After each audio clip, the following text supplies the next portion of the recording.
It was a typical Monday morning, March 4, 2024, when Aimee's life took an unexpected turn. At 6:25 a.m., just before starting an online yoga session at 6:30, she felt something she could never have predicted. It was like someone snapped their fingers and turned off the left side of my body, Aimee recalls. With a cup of tea in hand, chatting with her husband while the children played in the living room, her left hand went into spasm. Trying to pass the cup to her right hand and give it to her husband, she fell onto the bed, struggling to say the word stroke. Aimee was a 40-year-old woman and mother of 2 small children. An active and healthy woman with a balanced life. She was dedicated to her family, maintained a healthy diet, and participated in the Our Future Health study, which confirmed her excellent physical condition.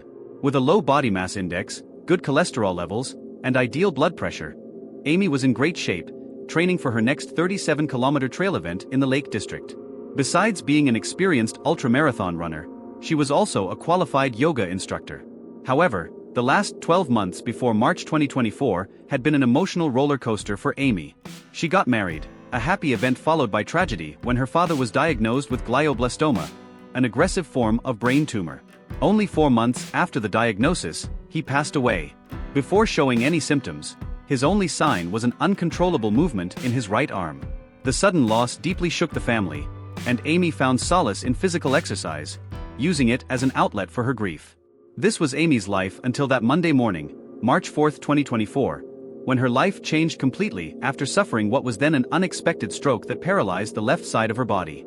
Aimee's husband, initially incredulous, quickly realized the seriousness of the situation. He was witnessing the classic signs of a stroke, something both knew well thanks to the fast, face, arms, speech, time, awareness campaigns.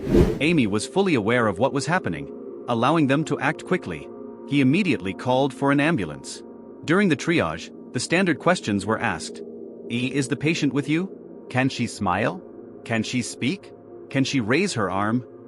They were informed that the ambulance would arrive in 20 to 40 minutes, a period that felt like an eternity for the family. Lying in bed, Aimee could hear her 3-year-old daughter telling her brother, we have to wait here, mommy's not well. Those words broke Aimee's heart. She wanted to reassure her children, but also didn't want to scare them. Her husband prepared the kids for nursery, while Aimee, lying down, reflected on what that moment would mean for her life and her family. She wondered if she would come home the same person, if she would need full-time care, if she would walk again. Convinced she was having a stroke, tears streamed down her face.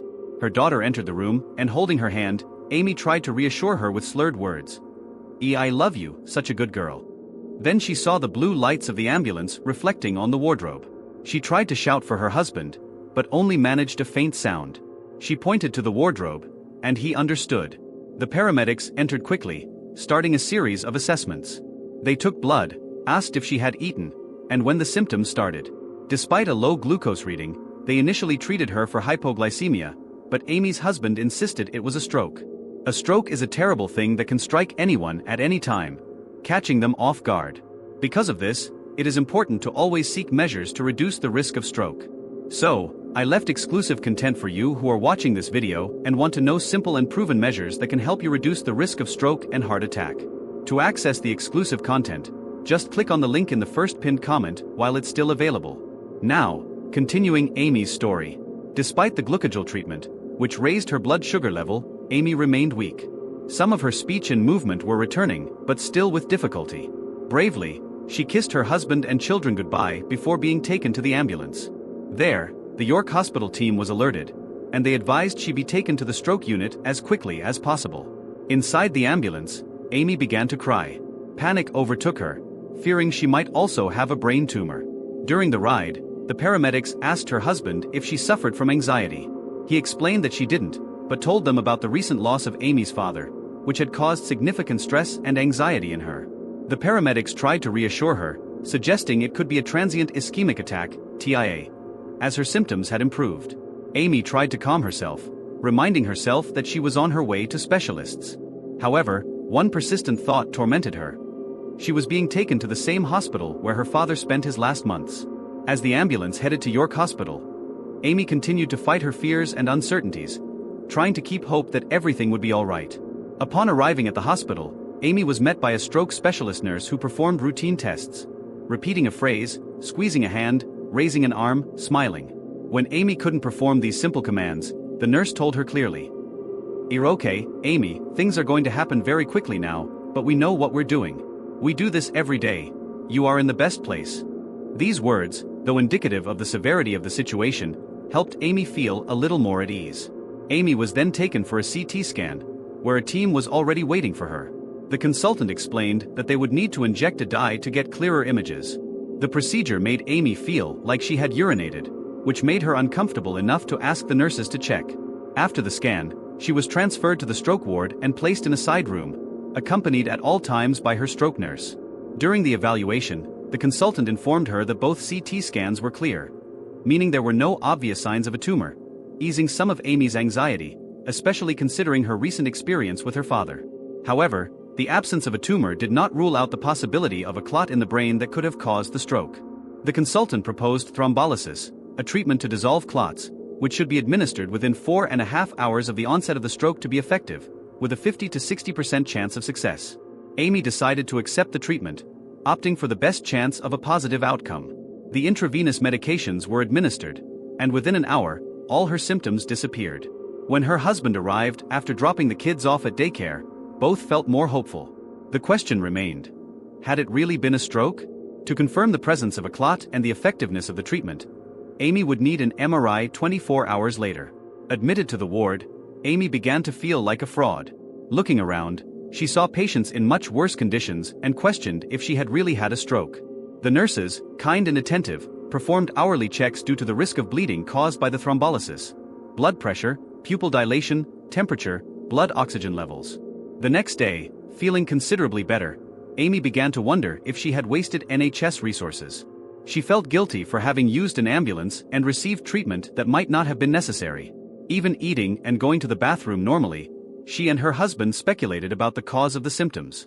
Was it a migraine? Extreme exhaustion after her father's loss? Stress? Or simply low glucose levels? Doctors said this last hypothesis was unlikely given her good physical condition. As Aimee awaited the MRI, the uncertainty continued, but the hope for a clear diagnosis and a path to recovery remained strong. 24 hours later, Aimee was taken for the MRI, accompanied by the consultant. He read the scan and, to Aimee's surprise, said, "The scan is very clear. There was a small clot on the right side of your brain. It was a good choice to go with the medication." Aimee was incredulous. She could hardly believe that a small clot had caused the entire frightening episode. The consultant explained in simple terms what would happen next, but what really marked Aimee were the words: "All your blood tests are normal, keep living the lifestyle you love, don't change anything. It might be related to atrial fibrillation, it might be a PFO." She was prescribed clopidogrel, in addition to aspirin and lansoprazole, as an additional preventive measure. She did not need a statin, as her cholesterol was below normal. Aimee could not drive for 4 weeks, as the chances of another stroke are higher in the first 3 months. After some checks by the stroke physiotherapist, she was discharged home. Full of relief, Aimee felt like she had narrowly escaped. She was fine, feeling great, and tried to take life calmly. But just 10 days later, she was admitted again with suspected TIA, transient ischemic attack. Her speech was slurred, she was extremely sensitive to noise, and her left cheek was numb. The CT and MRI scans showed nothing, and she was released, but now much more anxious. Extreme vertigo soon followed. On some days, it was so bad that she couldn't get up. In these moments, Aimee was not worried about herself but about her family. Despite her concerns, she was determined to get better. She did some tests to try to find out what was wrong. Holter monitor, sleep apnea study, and ultrasound of her carotid arteries. Nothing unusual was found. With time, she regained confidence and continued living her healthy lifestyle. Aimee returned to her daily activities. She resumed training for ultramarathons and practicing yoga. But one thing she learned was that she couldn't take her health for granted. She was grateful for the care she received and for her husband's quick thinking. Now, more than ever, she values every moment spent with her children and husband. This was Aimee's account of her experience with a stroke. Don't forget to check out the exclusive content I've prepared for you, who are watching this video and want to know simple and proven measures that can help you reduce the risk of stroke and heart attack. To access the exclusive content, just click on the link in the first pinned comment while it's still available. Comment below if you have ever had a stroke or know someone who has, and share your story or their story. Also, subscribe to the channel to keep receiving our videos. Thank you very much. and I'll see you in the next video. See you soon.